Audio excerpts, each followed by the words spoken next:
दादाजी, दादाजी मुझे कहानी सुनाओ ना, जो कल आपने सुनाई थी वो वाली कहानी सुनाओ, अच्छी वाली, वो बढ़िया वाली कहानी सुननी है मुझे। आज तो मैं अपनी बिटिया राधा को बहुत ही प्यारी सी कहानी सुनाऊंगा। चलिए मैं आपको सुनाता हूँ एक कहानी।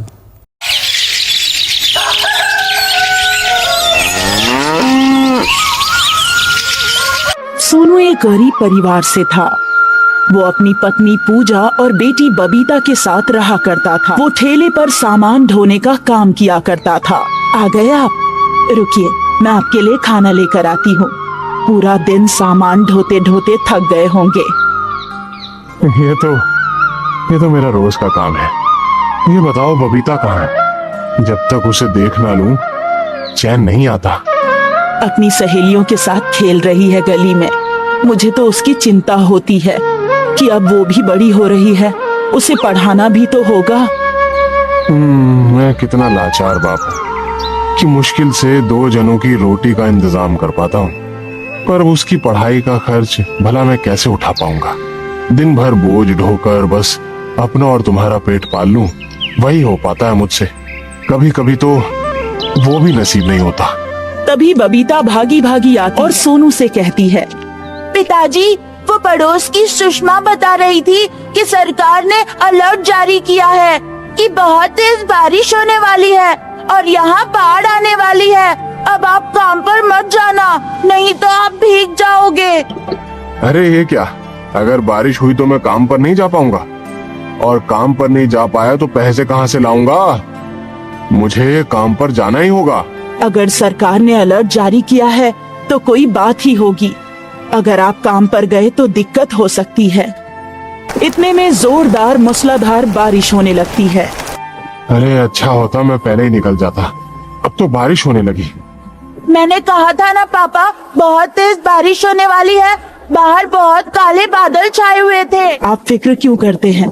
थोड़ी देर में बारिश रुक जाएगी, फिर आप चले जाइएगा काम पे। तीनों बारिश के रुकने का इंतजार करते हैं, पर बारिश नहीं रुकती। धीरे धीरे बारिश और तेज हो जाती और उनकी छत टपकने लगती है। इसी की कमी थी। माँ देखो, बाहर से पानी भी आना शुरू हो गया है। बाहर चारों तरफ पानी भरा हुआ है। इस तरह से तो हमारा इस घर में रहना बहुत मुश्किल हो जाएगा। धीरे धीरे पानी बढ़ता जाता है और उनका घर नीचे होने की वजह से सारी कॉलोनी में सबसे ज्यादा पानी उन्हीं के घर में भरता है। तब सोनू कहता है, अपना जरूरी सामान बांधो पूजा, हमें कहीं और जाना होगा। पर हम जाएंगे कहाँ? पूरी कॉलोनी में तो पानी भरा है और ले दे के ये झोपड़ी ही तो थी हमारे पास। माँ, मेरे तो कंधे तक पानी आ गया है। अगर तेज बारिश हुई तो मैं तो डूब ही जाऊंगी। सोनू बबीता को अपने कंधे पर बिठा लेता है, चल देती है। वो तीनों पानी में भीगते हुए निकलते हैं। उन्हें कहीं ऐसी कोई जगह नजर नहीं आती जहाँ पर वो अपना सर छुपा सके। तभी उन्हें एक व्यक्ति मिलता है। अरे इतने पानी में इस छोटी सी लड़की को लेकर तुम कहाँ जा रहे हो? पता है ना पूरे शहर में पानी भरा हुआ है, और अभी कब तक ये पानी बरसेगा कुछ नहीं पता। साहब, मैं बहुत गरीब इंसान, मेरा घर पानी में डूब गया है और मेरे पास कोई और जगह भी नहीं है, इसलिए इस बच्ची को लेकर इधर उधर घूम रहा हूँ कि कहीं कोई ठिकाना मिल जाए। अरे ये तो बड़ी परेशानी है तुम्हारे लिए। चलो, इस छोटी सी बच्ची के लिए मैं तुम्हें एक रास्ता दिखाता हूँ। इधर एक बहुत पुरानी मेट्रो खड़ी हुई है जो किसी भी काम की नहीं है।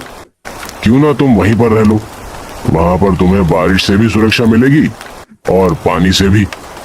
पर साहब, वो तो सरकार की संपत्ति, अगर किसी ने कुछ कहा तो?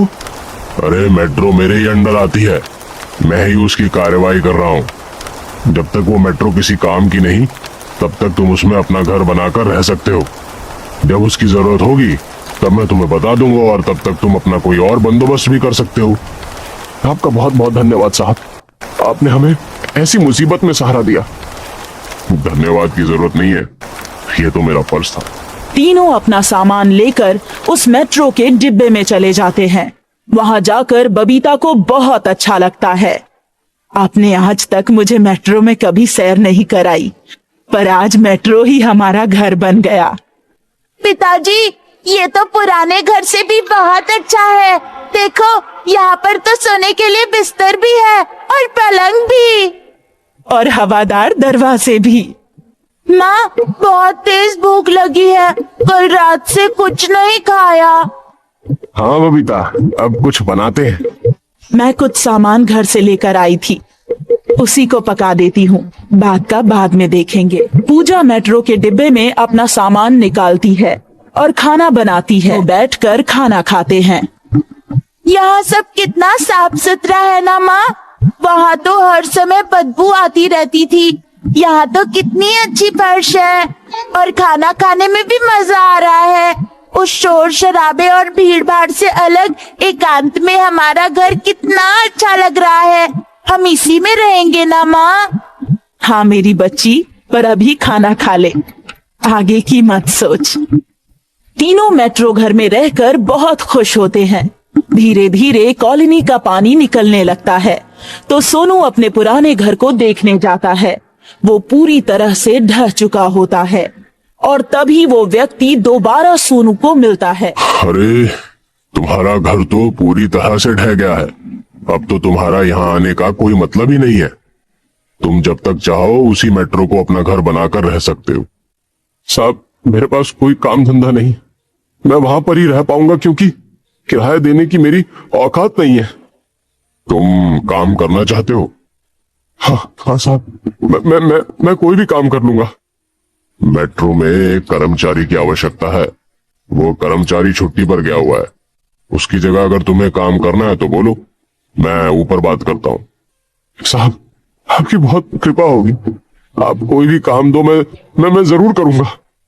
सोनू को मेट्रो में काम मिल जाता, जिससे वो अपने परिवार की अच्छी तरह से भरण पोषण कर पाता है। अब मुझे काम मिल गया है, अब हमारा अपनी बबीता को पढ़ाने का सपना पूरा हो जाए। ये तो बहुत अच्छी बात है। हमें रहने के लिए भी ये मेट्रो मिली और मेट्रो में ही आपको काम भी मिला। ये मेट्रो हमारे लिए कितनी शुभ है। हाँ, अब मैं अपनी बेटी को पढ़ाऊंगा, लिखाऊंगा और एक काबिल इंसान बनाऊंगा।